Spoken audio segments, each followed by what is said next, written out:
The amphitheater on the moon of Relvar 6 was packed with attendees from every known quadrant. Over 100 species, scaled, feathered, gelatinous, and skeletal, gathered to attend the first intergalactic symposium on human neutralization. A glossy banner hung over the main stage, pulsing in bold letters. Extinction Strategies for Species 421. The human. Most present didn't question why humans were labeled a threat. Since first contact a century ago, humans had disrupted trade networks, dismantled empires, and even, somehow, convinced the war-hardened Krovec dynasty to sign a peace treaty voluntarily. The first speaker, a tall insectoid named Professor Diarchuk, adjusted his translator collar. His mandibles clicked with excitement. "Colleagues," he began. "Today we discuss containment and extermination strategies for Homo sapiens, an unpredictable, dangerous, and wildly irrational species." Scattered hisses and nods of approval followed. In row 3, a figure shifted in their seat. They wore a chameleon cloak registered as Deltari diplomat on security scans. In truth, their name was Sergeant Kara Miles, reconnaissance specialist of Earth's covert off-world division.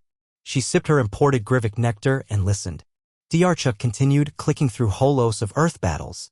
"As you see, brute force is ineffective. Their infantry are suicidal, enthusiastically so.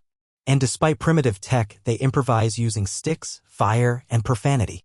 Murmurs echoed across the room. The next slide read, "Psychological warfare, do not attempt."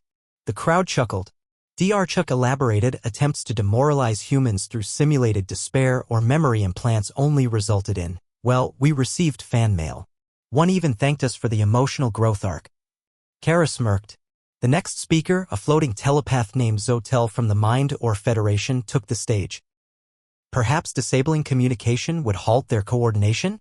He gestured to a clip of human soldiers using hand signs, facial expressions, and at one point, throwing a shoe to get a message across. Turns out, Zotel muttered, they communicate just fine with sarcasm and grunts.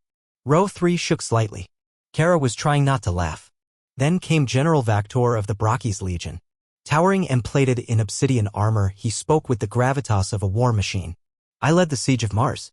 We outnumbered them 30-1. We broadcast surrender instructions in 47 languages." He paused. They replied with memes. "And a barbecue." Gasps and hisses rippled across the amphitheater. Vactor leaned in toward the mic. "They built a grill. In a war zone." Kara nodded slowly to herself. That had been her unit.